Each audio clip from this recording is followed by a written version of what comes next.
भाई रुक जा जरा और कान लगाकर सुन। अगर तू अभी भी ये सोच रहा है कि ब्रिटिश राज में जेल सिर्फ 4 दीवारें, एक सजा और कुछ दिन का मामला था, तो ये गलतफहमी तेरे दिल से निकाल दे।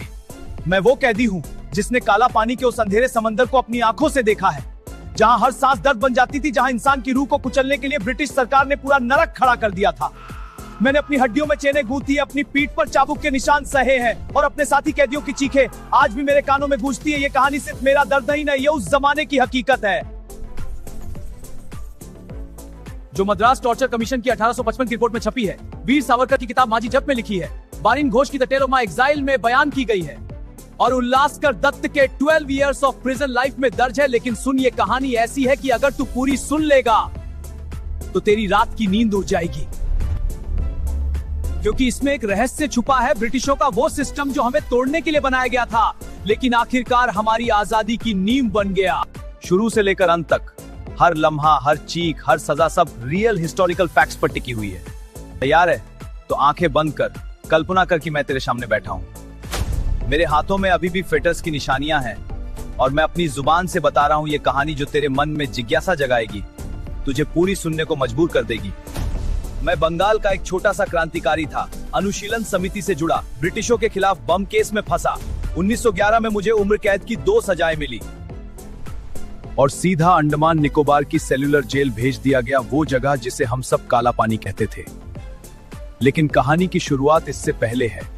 ब्रिटिश राज की जड़ें 1850 के दशक में ही गहरी थीं, जब मद्रास प्रेसिडेंसी में टॉर्चर कमीशन बनी थी। 1854 में ब्रिटिश पार्लियामेंट ने खुद ईस्ट इंडिया कंपनी को आदेश दिया था, तुम्हारे नेटिव ऑफिसर्स यातना कर रहे हैं, जांच करो। कमीशन ने 7 महीने काम किया, 1919 गवाहियां सुनी, 300 पेज की रिपोर्ट 1855 में आई। लोग 400 मील दूर से पैदल आए थे शिकायत करने। रिपोर्ट में लिखा था यातना टाइम ऑनर्ड इंस्टीट्यूशन है, रेवेन्यू कलेक्शन और पुलिस कन्फेशंस दोनों के लिए।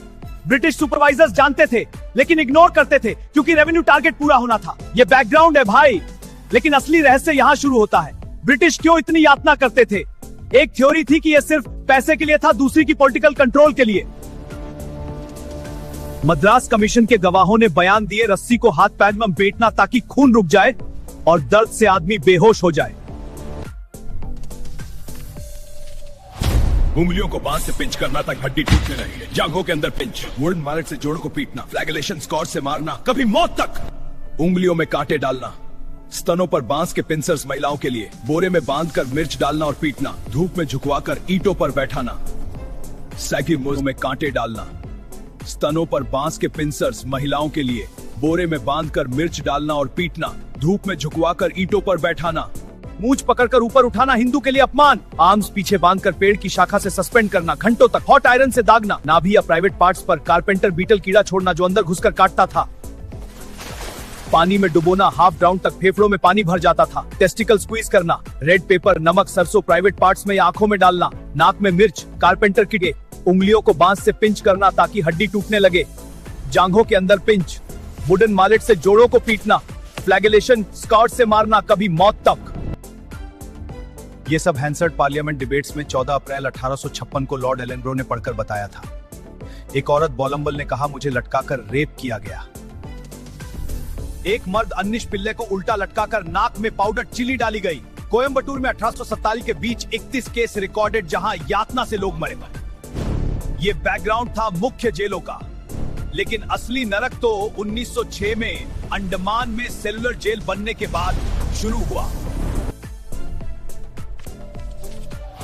उंगलियों को बांस से पिंच करना ताकि हड्डी टूटने लगे, जांघों के अंदर पिंच, वुडन मार्क से जोड़ को पीटना, फ्लैगेलेशन स्कॉर से मारना, कभी मौत तक, उंगलियों में कांटे डालना, स्तनों पर बांस के पिंसर्स महिलाओं के लिए, बोरे में बांधकर मिर्च डालना और पीटना, धूप में झुकवाकर ईंटों पर बैठाना, सैगी मुंह में कांटे डालना, स्तनों पर बांस के पिंसर्स महिलाओं के लिए, बोरे में बांधकर मिर्च डालना और पीटना, धूप में झुकवाकर ईंटों पर बैठाना। सॉलिटरी कन्फाइनमेंट ब्रिटिशों का सबसे बड़ा हथियार। कोई आवाज नहीं, सिर्फ अपने ख्यालों की गूंज और अपने दर्द की चीख।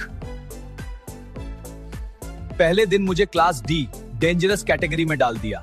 यूनिफॉर्म गन्नी का मोटा कपड़ा जो चमड़ी को रगड़ता, पसीने में घुस जाता और इन्फेक्शन पैदा करता। पैरों में 10-12 किलो के लेग आयरन्स दिन रात पहने रहना, चलते वक्त हड्डियों में घुस जाते।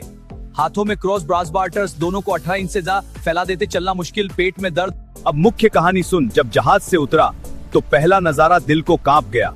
समंदर का काला पानी चारों तरफ और बीच में 698 सेल्स वाला प्रिजन। 7 विंग्स सेंट्रल टावर से निकलती थी पेनॉप्टिकॉन डिजाइन में। एक वार्डन पूरा जेल देख सकता था, लेकिन हम कैदी एक दूसरे से कभी बात नहीं कर सकते थे। हर सेल 4.5 फीट चौड़ी, 7 फीट लंबी, 13-14 फीट ऊंची। एक छोटी वेंटिलेटर, 9 फीट ऊपर से थोड़ी हवा और रोशनी, बस इतना कि यातना और ज्यादा महसूस हो। रोज का रूटीन, सुबह 5 या 5 बजे बेल बजती, cell unlock, fetters check, breakfast, कीड़ों वाली खिचड़ी, फिर लेबर ग्राउंड। सबसे बड़ा यातना था कोल्हू के ऑयल मिल। हमें बैल की तरह घुमाना पड़ता। सरसों या नारियल तेल निकालना, कोटा 30 से 40 से रोज सावरकर ने लिखा था। 20 चक्कर घुमाने से सबसे मजबूत कुली की ताकत खत्म हो जाती थी। हम पढ़े लिखे भद्रलोक, किताबें पढ़ने वाले अब जानवर बन गए। हाथ फट जाते, खून बहता, पीठ पर पसीना और दर्द। कोटा ना पूरा हो तो फ्लॉगिंग, नेक रिंग शैकल, गले में आयरन का गोला, चेन से बंधा, हर कदम में गर्दन तोड़ने वाला। यूनेस्को की टेंटेटिव लिस्ट में आज भी लिखा है। ये सब यातना के लिए डिजाइन किए गए थे।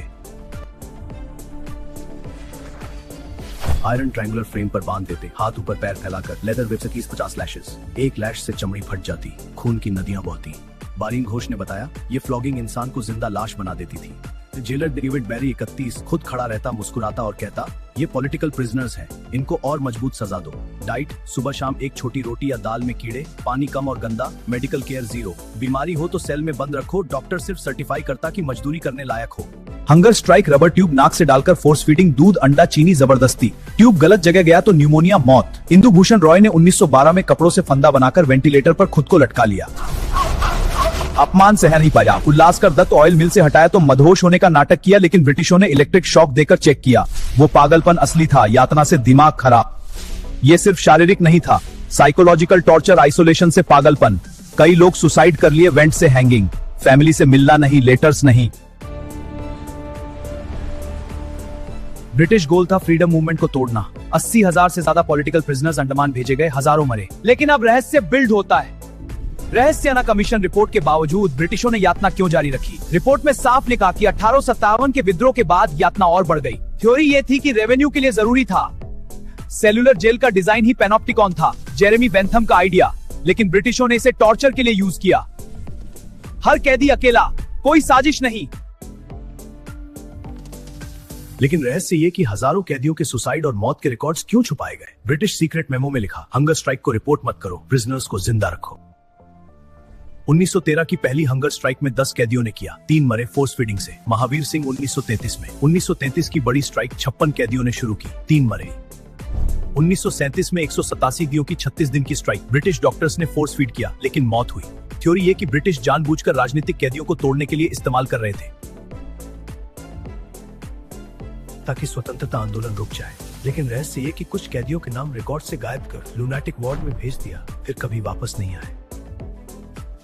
कहानी आगे बढ़ती है। मैंने देखा सावरकर भाई बाबा राव के साथ, लेकिन 9 महीने तक एक दूसरे को नहीं देखा। सावरकर को डी कैटेगरी में रखा, एक्स्ट्रा लेबर। उन्होंने लिखा, पॉलिटिकल प्रिजनर्स को अस्पताल नहीं, सेल में बंद, ओपन स्पेस में छोटी लंगोटी, शरीर ढक नहीं पाता, सेल में लैट्रिन बदबू से दिमाग खराब। कम्युनिकेशन 0 विंग्स ऐसे डिजाइन के एक दूसरे की पीठ देखे आवाज न पहुंचे। विपर आइलैंड से सेल्यूलर शिफ्ट 1906 में हुआ। कैदियों को केन, बांस वर्क, नारियल हस्किंग में लगाया गया। 1912 में इंदु भूषण रॉय का सुसाइड। बैरी ने रिपोर्ट में लिखा, अपमान सह नहीं पाया। उल्लासकर दत्त को क्रॉस फेटर्स में रखा। बारीन घोष ने नारियल पाउंडिंग को लाइफ एंड डेथ के बीच बताया। सुबह उठते ही फेटर्स चेक, फिर कोल्हू पर घंटों घूमना, पसीना, दर्द, लेकिन रुकना मना। अगर थके तो लाठी। शाम को वापस सेल, डिनर वही कीड़ों वाली का। रात में अंधेरा, सिर्फ खुद की सांसें। कोई किताब नहीं, पेन नहीं, सिर्फ सोचना अपने क्राइम्स पर। लेकिन हमने तरीके निकाले, दीवार पर कोड टैप करके बातें।